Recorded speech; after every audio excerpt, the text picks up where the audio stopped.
Hello दोस्तों, जय माता दी। आज मैं बहुत प्यारा सा गाना लेके आई हूँ माता के दरबार में। अब आप लोगों को अच्छा लगेगा मेरा गाना तो कमेंट में ज़रूर बताना।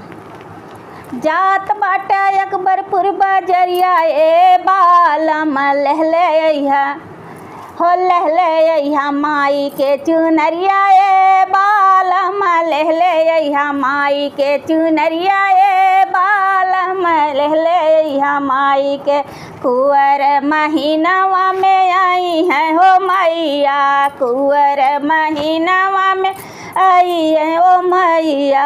हमहु चलब हो माई के दरबारवा पूजनिया हम हे पूजनिया हम करबई हे बालम ले ले ले अइहा माई के चुनरिया ए बालम ले ले अइहा माई के चुनरिया ए बालम।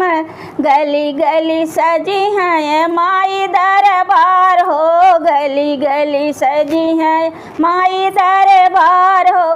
भक्ता करत है के जय जय करिया, हाँ धरिया चढ़ैबै हम लवंगिया चढ़ैबै हो लहले अइहा पिया लहले अइहा माई के चुनरिया ए बालम लहले अइहा माई के चुनरिया ए बालम लहले अइहा माई के।